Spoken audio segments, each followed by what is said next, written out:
and gentlemen, your attention, please. Just a catching strays over here. You're in for a hell of a show. Keep the faith, hold the line, and own the libs. It's time for our main event. Well, welcome to a very special episode of the Ruthless Variety Program. John Ashbrook, Josh Holmes, comfortably smug. Michael Duncan, left to right across your radio dial. We're in a little different position here, but for good reason. We're in Michigan, fellas. That's right. And we had promised everyone we're going to have a very special surprise for them. Yeah. And we certainly do. And we do. As you are watching this, we just finished up our fishing trip with JD Vance. Yeah. And look, he's had a very big week. We're very happy to have him. But what better way to come down from kicking the ass of Tim Walz? A little fishing, maybe a little salmon and some camaraderie with the fellas, right? We had such a great time. And I mean, this is an animal podcast. This is a politics podcast. This podcast is a lot of things, and it's about to turn into a fishing show. Yeah, it is. Which is sort of a dream. It totally is. And so what you're going to see with us here today, JD comes in after our fishing trip, and we're going to have a long-form discussion about the week, about the race, about a little bit about sportsman issues, a whole bunch of stuff. I think you're going to love every second of it. And fellas, we had a good time, didn't we? Yeah. I mean, great time. And it's great to get the perspective of JD after that debate. I mean, this is a big get for the Ruthless Variety Program. It is. And to get his like off the cuff, comments about like how he was feeling in the moment and all that sort of stuff. It's just incredible. Yeah, first major interview after putting this race down. Yeah. I mean, they had 50 million people watching the vice presidential debate. Yeah. That's an extraordinarily huge number. It's a lot more than Tim Walz was hoping would be watching. No question about it.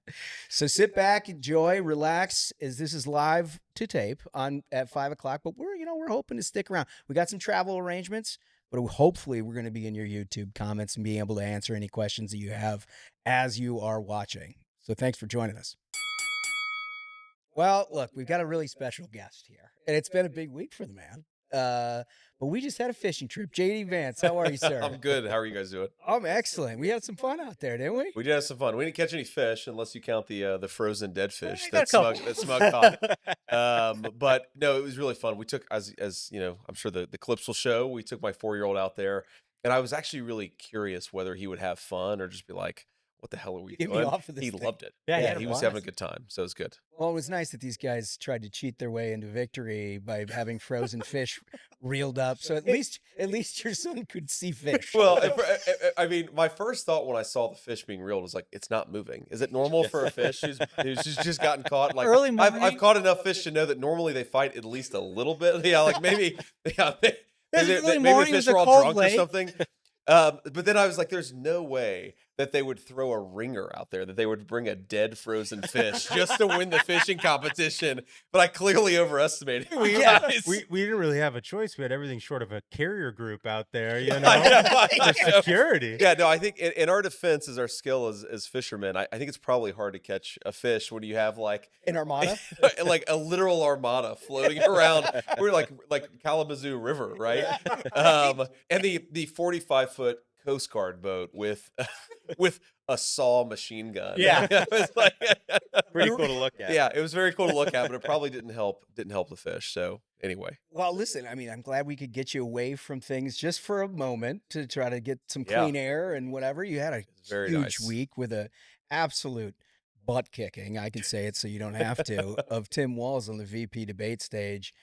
I mean, I said this to you on the boat, but I really mean it. Like, I think you might have earned his vote that night. He was nodding along with almost everything you said. I hope so, man. We'll take every vote we can get. Tim, if you're listening, you're welcome to vote for us. You don't have to tell anybody about it. But I think we actually have a good shot in Minnesota. It's an outside chance, but we've got a shot in Minnesota. I mean, look, it was such a crazy week. My team, when they first brought this to me, like, well, what about doing this thing? They were very nervous. Well, it's a couple days after the debate. Like, are you really want to go fishing after the debate? It's like, of course I want to go fishing after the debate. Like, that's the one thing I'd actually look to do after the debate. But I'm glad you guys took me out. And, it's sort of one of these things we try to do is, because we have such young kids, 7, 4, and 2, is bring my son out with me or bring one of them out with me. And so, we did the whole hotel thing. He got to watch a movie. He got to eat a lot of junk food that mom wouldn't normally let him eat. So Did he it sleep was overall good. perpendicular in the bed? Oh with my you last God. night? Yeah. So That's what my kids it's like do. we have a king size bed. I'm on one little corner of it, and he still finds some way to sleep with his like foot in my neck last night. So if I'm like a little underslept this morning because of that. But I mean, the debate was so much fun, and I was telling Josh this earlier on the boat. Like, you don't really know when you're doing this because your adrenaline's going. You're trying Right. not to say anything stupid. You don't actually know how it's going, really. Like, I felt pretty good about it, but my wife comes out at the very end, just as sort of like this one final, segment for the TV cameras. Gwen Waltz comes up and my wife comes up, and I look at Usha's face, and I just knew. I was like, holy shit. Nice. We must have done a very good job, because Usha doesn't lie to me, Yeah. and her face especially doesn't lie to me, and I knew that minute that we had a very good debate. And then, of Nobody course, gives you authenticity exactly. like a wife. Exactly. Awesome. I mean, I had exactly a question. right. My question was, how does it feel to kill a man live on stage? Because you had to have known eventually when his eyes were bugging out, and it was just, to me, and seeing the reaction online, the first 5 minutes, I think it was already over. I mean, it definitely, the first answer, because it was about the attacks on Israel and how Israel should respond. And I definitely realized like he was extremely nervous. He said fundamental 3 times Okay. in 20 seconds. That's normally a tell. And then he talked about But- Israel proxies. Right. Yeah. Huh? Yeah. So there's definitely, I could tell he was nervous.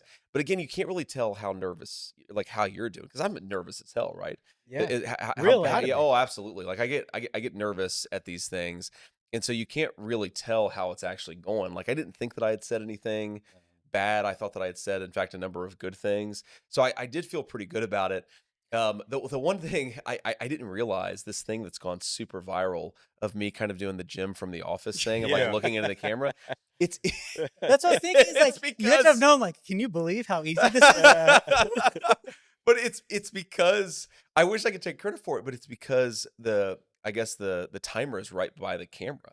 So I was just, I was trying to like, pay attention to what he's saying, but then you have to be ready for like when his time's up, because then it's your turn to speak. And so I was looking at the timer to figure out I was about to speak. Amazing. I know, but I it, don't it know, man. spawned I a million viral memes. So I'm glad they did it like that. I think I saw you give Smug a similar look when he walked up with the frozen fish. You know that came out the freezer. The full broken fourth wall. Yeah, that's right. Oh man. I Uh, think the thing that was most impressive, I mean, look, a lot of us have done a lot of these things and debate Sure. preps and things like that. And it's one thing to have the right answers, which you did. And it's better when it's authentic, which it is. The thing that is so impressive about what you did in that debate is you say you're nervous. You look so composed. Your tone, your tenor, the way you were delivering it, it was like a man at total peace with what he was talking about. And I think that conveys, right? I mean, look, it turns out there's over 50 million people Right. watching the damn thing. Yeah. So, I'm glad I didn't know then, because yeah, seriously. But it's, I mean, so I definitely, again, I felt good about it. I think nerves are a good thing, actually. Yeah. It's good to sort of, Keeps you sharp. keeps you sharp, keeps you focused. That's fundamentally a good thing. But it's funny, we went into it, and I think they thought our strategy was just going to be to go after Walt, for like, the military record, dishonesty, and then there's like the Tiananmen Square thing that was like that was the one moment where I realized, okay, he's clearly very uncomfortable. No, he didn't need your help. He buried himself on that. Well, Yeah. it's like the old Sun Tzu quote, right? Like when your enemy's making a mistake, don't interrupt them. I was just like, shut up. That was the mental process I had. Like, do not say a damn thing, JD. Silence. But I what actually, President Trump and I were talking about this sort of about a week before the debate. It's like, okay, why go after Tim Walz when people are primarily voting for Kamala Harris or against Kamala Harris or That for makes Donald sense. Trump or against Donald Trump? And importantly, unlike with Donald Trump and Joe Biden, where everybody has an opinion about these guys, right? Like, it's very hard. I mean, you guys are all like political professionals. Like, what negative advertisement is a person going to see about Donald Trump? Everybody has an opinion about him one way or the other, but people really don't know Kamala Harris. And it's kind of surprising to those of us who live and breathe politics, but a lot of people still don't realize, like, she's the sitting vice president. She bears the responsibility, in some cases, even casting the tie-breaking vote on some of these policies. So, like, why not use this as an opportunity to get the word out about who Kamala Harris really is? And so because of that, I was like, I don't really have to like debate Tim Walz. Yeah. I'm really going to debate Kamala Harris. And even sometimes where I think Tim had taken like a position oppositional to Kamala Harris, like why don't highlight that as an example of her radicalism rather than get in a back and forth with Tim Walz? And and you I think said that it was the right. best. I think ultimately that was the right strategy. I mean, I was a little bit Totally. worried going into it that like he's just going to attack me and I'm not going to respond to it. It's like hey, he's going to call me an asshole, and I'm going to be like, the real asshole is Kamala Harris. Yeah, right. But like so does that like not work actually in the debate moment? But I actually think it did work, and I'm glad we did it. You were honest. You were like, Tim, you had a hard job tonight. That was Right? Because they're trying to pull this magic trick where she's the change agent candidate That's right. and not the current vice president of the United States. And, you have the last 4 years of Donald Trump being president of the United States you can point to as a record of success. So, like, yeah, it was a little tough for the guy. Yeah. Well, that was the one thing. I think it was in the Israel-Iran answer where he's like, Iran is as close to a nuclear weapon, and this is all Donald Trump's fault. I go, wait a second. Donald Trump was president like 4 years ago. Do you have any idea who's been running the country for the last 3.5 years? Like, I'll give you a wild guess. It's the person who's at the top of the ticket for you guys. And it does illustrate. I mean, again, you guys know this stuff better than I do, but like sometimes in races, it's really complicated. It's really hard. If you're the incumbent party and the economy is really bad, that's a tough sell. product to sell. Well, they're the incumbent party and the economy's bad, I think, because of their policies. So And they've done everything they can do to get out from underneath Exactly. that, by the way. They're trying to pretend like she's just showed up yesterday. That's absolutely right. Well, and it's the bait and switch here is really fascinating, right? Because when Biden was the candidate, I'd watch these like Sunday shows and you'd have people going on and be like, oh no, inflation's great. Like things are starting to look really good and the economy's doing wonderful. And here are all these great things that Joe Biden did. And then the minute Kamala becomes the candidate, they're all like, oh, Joe Biden was a terrible president. We have nothing to do with him. But it's just, again, it doesn't pass the smell test for most Americans. And we're just going to find out November 5th. But I think it does give us a much better argument. No question about Another it. thing that really stood out to us, we talked about it on our show earlier this week, is how much you listened to what Walz was saying. So many of these people go into a debate and they get their canned lines and they try to deliver them and their just mind is off.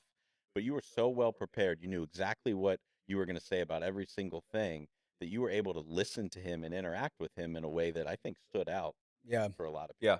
No, I think when I go into these things, I try not to do the slogan thing. I try not to do the can line thing. I try to actually answer the questions, which in some cases, I think I probably try too hard to answer the question, especially when it's like an unfair question, because sometimes you just got to say, that's a stupid question. Like, let's talk about things that the American people actually care about. Particularly when the opposition, every question they're asked, they tell you about their growing up with street lights and bicycles. That's right. Exactly. Hey, he's proud of that record of service. Yeah, that's Service. Yeah, service. So good. So you definitely obviously have to hit your themes, and there are things that you want to. There's a message that you want to deliver to the American people, and you have to not try to get knocked off balance. But I do think it's important to actually just listen to what people are talking about and responding to it.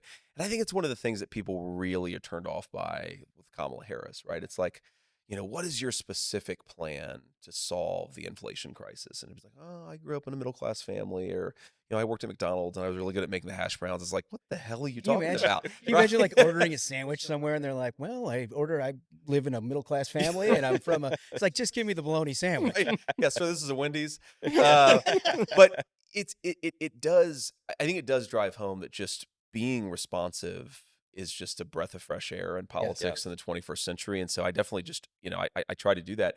And it also, look, Tim, you go into this debate, right? And Tim and I both know, like, this is not, you're not playing to your base. You have 50 million plus people watching you. Like, you're trying to make a pitch to undecided voters, right? So he's going to say a lot of things where even sometimes explicitly he's going to agree with Donald Trump's policies. So rather than being like, no, you're wrong, we're like, oh yeah, you made a really good point there, but here's why that point has nothing to do with Kamala Harris's policies. And that's what I kept on trying to take it back And that's to. the listening component that you were talking Yeah. about. No, Yeah.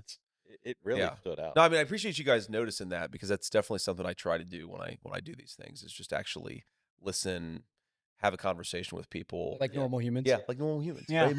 It sounds so unusual coming from a person running for high office, but it is, I think, again, I think our policies would be much better and a lot smarter, and people would feel less icky about it if we were actually having a conversation, which unfortunately we just don't enough. That's really well said. So one of the reasons why we wanted to do this in Michigan and we wanted to go fishing, like, look, Michigan, incredibly important state, right? You spent a lot of time here. Maybe the most important state. It could be. It's up there. It could be. But there's a ton of sportsmen here. Yeah. Hunting, fishing. This has been a group that historically has huge amounts of people who have hunting licenses and fishing licenses who don't vote. And so we wanted to have an opportunity for you to do what you do, because you grew up fishing and you grew up with this kind of culture and understanding the culture of people who own guns and people who go fishing and things like that. And I just think, like, we had a blast today and it was super authentic. And you probably don't get a ton of that opportunity out in the.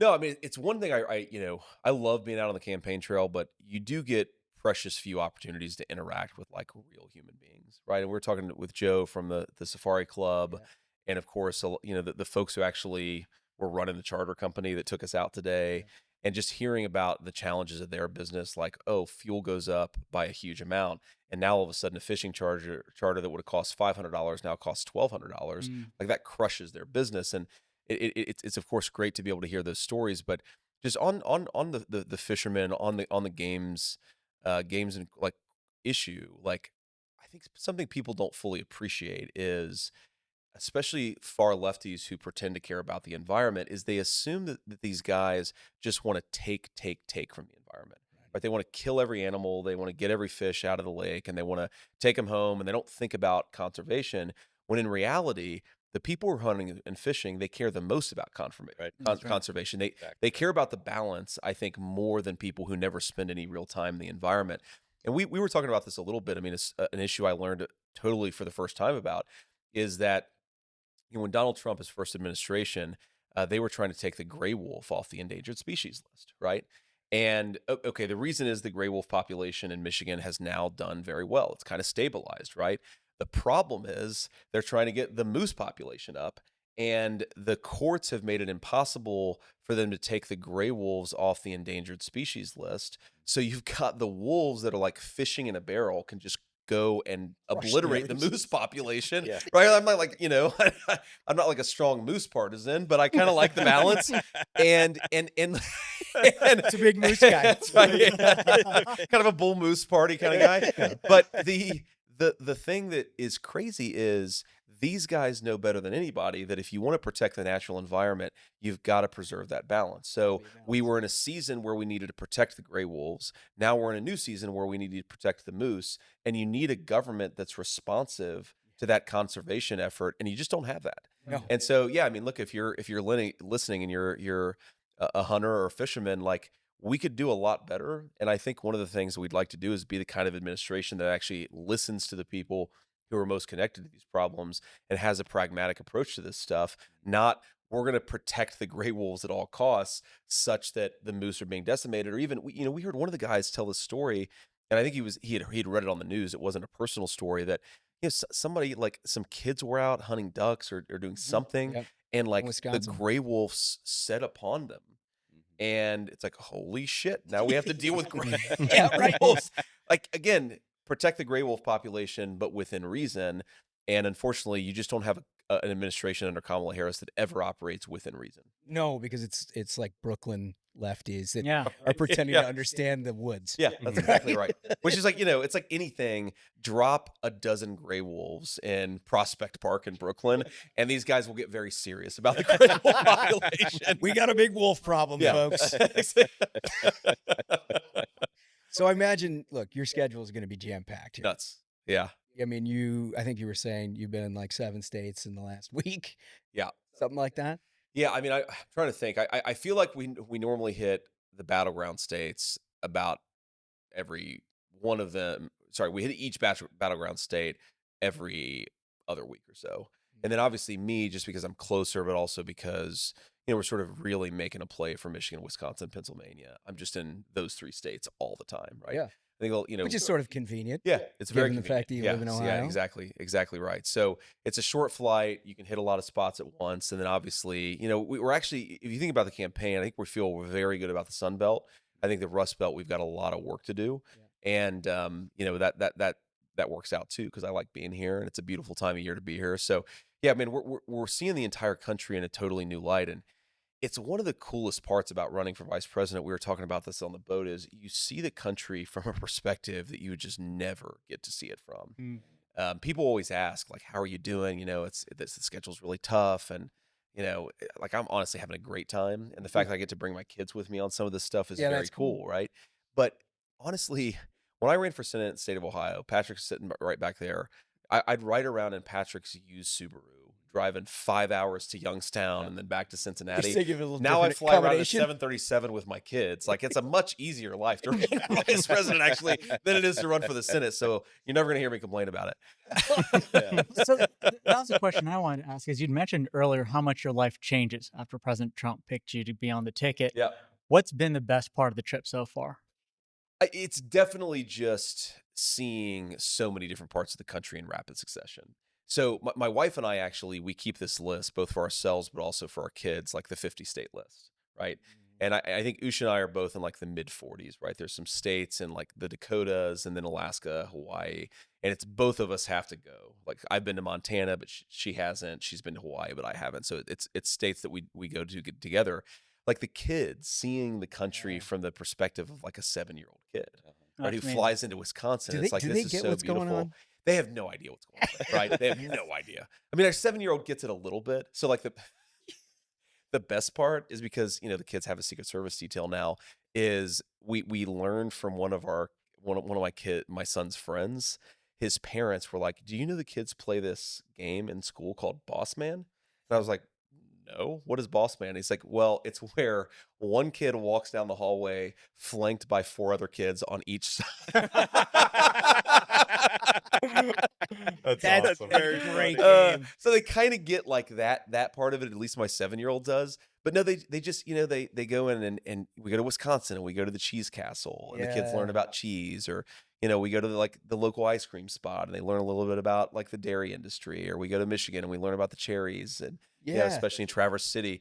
And it's just, again, like, you see the country, certainly from my own selfish perspective, very new, but from my like 7-year-old's eyes, it's just a very, very cool thing. And that's definitely the best part of it, is because, I think anybody who has kids will tell you this, like, the best part, or at least one of the best parts about having kids, is you get to sort of relive all these childhood adventures, but from a different perspective, and just seeing America from the eyes of a 7-year-old who's still so optimistic and hopeful, and he just, again, it makes me optimistic and hopeful about our country, because how can you not be when you see it through the eyes of a 7-year-old kid? That's terrific. Well, it definitely translates, and we could see it and we could hear it on the debate stage. I can't thank you enough for doing this.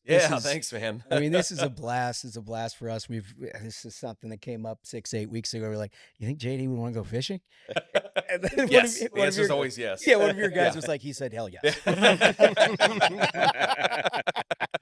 So thanks a bunch for doing it. Thanks to the Safari Club for helping us out and putting this whole thing together. I can't thank you enough. Yeah, man. Good luck out there. We can get this done? We're going to get this done. Look, I feel extremely good about the race. Thank you guys for having me, but we've got to get out there and vote. And I think a lot of our guys are skeptical of early voting by mail. And, Josh, I don't love the election season thing. I like having election day, but it is what it is. And you got to play the game according to the rules that you have. So let's get out there and vote. There are 7 battleground states. I actually think we have a chance at winning all 7, but only if we bust our ass for the next 32 days.